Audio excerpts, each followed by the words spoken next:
Pardon me? Go right to questions. Right to questions. Over here on the right, Clay. Yeah, has it ever looked that good on the field in practice? Precision, the pace at which you scored tonight?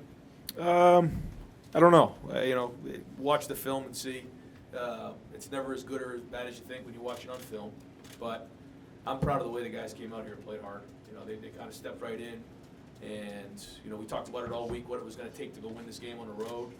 And we kind of came in hitting on all cylinders. And I thought we tackled well on defense. We created some turnovers again, created a short field, and we ran the ball. And that was great to see. I thought the line did a good job.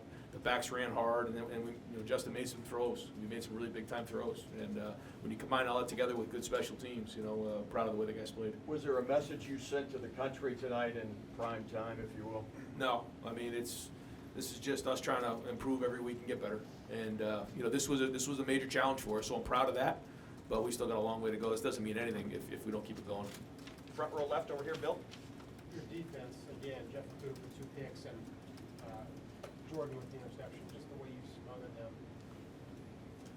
How much of that is the fact that they go against your offense every day and you guys feed off each other, both sides of the ball? Well, in spring and then in preseason, we go against each other and really compete hard. And it's iron sharpens iron. But I think the coaches are doing a great job getting these guys prepared. I think Jeff and Greg are doing a great job. I think the whole defensive staff prepares these guys and really works hard on that. And I think, physically, when you look at what Mick does and get these guys ready that way, because when you come into an environment like this, you have to be prepared, mentally, knowing what you're doing, physically, and then emotionally. And when you can do all three of those things, then you can have a night like we did. And there's a lot that goes into that during the week, and it goes back to how we practice.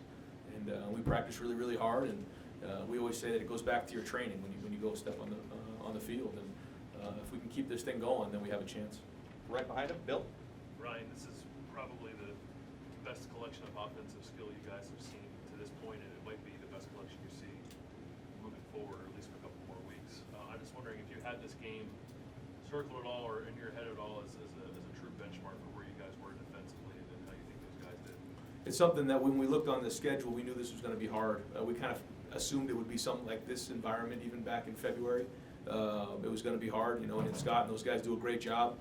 And so, we've been preparing for this game for a while. And I don't know, again, in terms of a benchmark or anything like that, but anytime you go on the road and have to win a night game, we know it's not easy in this conference. So it's just one other game. We're 1-0 on Saturday night, and that's the goal. And then we regroup tomorrow, and we're after Michigan State. So. They did some looked like, almost traditional life form kind of option stuff they tried to hit you with. It seemed like your response to that was to put 4 backers on the field. And I know you've got this bullet position and you're just trying to be sort of varied in your plan. But how much through these 5 games so far do you just feel like you guys have a lot of answers for whatever teams might throw you? That was a great job by our staff of adjusting, because that was a curveball. They did some things there that some throwback stuff there. And they were coming downhill there for a second. I mean, it was good job by our defensive staff of adjusting and kind of getting that under control, because there's been games I've been in where someone throws that on you and you can't adjust. If you're not ready for that kind of stuff. So again, I thought our guys did a good job adjusting on the move. Hey, folks, just FYI, Coach Greg Madison is in the very back. If anybody wants to talk with him, we're going to go over to the left shoulder over here, Doug. Ryan, the way your offensive line has played this year, especially on a night like this when you have Josh in there at right tackle, just where do you think that line is right now? In terms of the offensive line, yeah. Well, we look at Josh Allaby. He's somebody who you talk about having a great attitude and being a team player. He comes in and steps in at right tackle, and we'll see how he grades out. But I know that line did a good job blocking people, and so I noticed him on some plays doing really, really well. So to have a guy like that step up and play, I think the way he played, that's a tribute to our depth and Stud and everybody up front. Hats off to Josh, man. He played really, really good tonight. I think I'll have to watch the film again, but I'll have a better idea when we talk this week. But he stepped in a big way. And we've seen Justin's running ability. We know that's there. We know that he's been judicious with it. You guys have been. But for instance, the first touchdown when they play good coverage and he just runs it in like that, what kind of stress does that put on a defense when he has that ability? Yeah, we went through it all week with Adrian, because he does the same thing. He can do those kind of things. And when you have everything covered, and then all of a sudden you have to worry about him scrambling. And when you have to put a guy and spy him, that's one less guy in coverage. So it certainly is a huge advantage. Front row left, Austin. Ryan, this might be hard to exactly quantify, but you've said that Justin is ahead of maybe where you thought he would be. And you pointed to this first 6 weeks as being important for his development. How far has he exceeded your expectations? Now, we'll see next week. I mean, we're got a huge one next week against one of the best defenses in the entire country. So that's going to be a huge one. Up to this point, he's done a really good job. Still really hasn't played 4 quarters yet. Hasn't been in the fire where you got to go win the game in the 4th quarter. So we'll see. But I thought he made some big time decisions tonight. He made some big time throws. Did a great job with his legs. Ran a clean game. Managed the game again. No turnovers. So. Again, a lot of credit to him. He's doing a great job. Right next door, Ari? The way that you just mentioned that you wanted to, he hasn't played 4 quarters, is that part of the emphasis of leaving him in as long as you did? What was the thought process behind that? Well, they're a great team, and they're no huddle, and they can strike at any time. It's a good offense there, and I just wasn't sure at that time, where the game was going. They kind of came down and scored. Chase was out of the game, and that was a tough decision to make. But we decided maybe one more drive to keep those guys in there and be smart.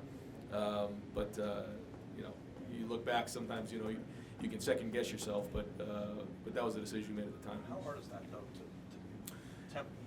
It's a good problem to have, but it certainly is gut wrenching because you don't want to lose anybody at that moment, but at the same time you also don't want to lose the game and get it out of hand. And all of a sudden, we've all seen that before. The UCLA game last week, or all of a sudden a couple of things happen and.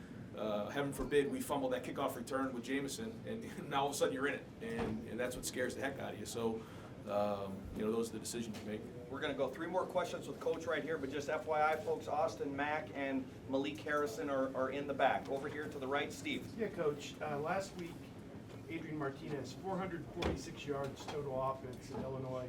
You guys held him to 121, and I know obviously there's opponents and everything else, but just your thought of the job that coaches, players did in putting together a plan to contain a guy who's not easy to get down. Yeah, I mean that was the goal going in because he's the guy who gets that offense going, and we knew that coming in. And Adrian's a heck of a player, and he's going to continue to be a heck of a player here. But I thought our guys did a good job of running the ball, tackling, and when we had an opportunity to get turnovers in the pass game, we made those catches. Sometimes that doesn't always happen. It's like you get your hands on a pass and then you throw it out. Oh, we almost had that one, and the next play goes for a first down. Well, we made those catches, and guys made plays. Even the one that Jeff caught that was a little bit funky there. He was on the ground and caught it, but he made the catch. And you got to make those plays, and hats off to all those guys, Jeff and Jordan. And then also Damon makes a great job. They ran a double move on us. It was a slant and go, and he covered that, which was huge in the game. So those little things add up, especially in that first quarter. And final 2 over here, we're going to go Adam, and then after Adam, Rob. Ryan, other than Justin and a few others, all these guys were part of last year where things weren't easy very often. I'm just curious, what have you seen their approach to these games or any games or just anything? How is that different from a maturity standpoint and growth standpoint from last year to this year? I think anytime you have experience and you've gone through this before, it's important. I asked the guys how many guys have been in the stadium before, and I think it was maybe half of them raised their hand. So there's some experience in this group, and those guys are hungry. They want to play good, and when I do bed check at night, they got their tips out and all their notes, and they're watching film, and it matters to them. And we're talking about what it means to be a pro, and they're grabbing onto it. Both sides of the ball right now. It's a group. It's a really good group. We've seen snippets of Justin's running, but tonight it really kind of came alive, I guess. He really flashed.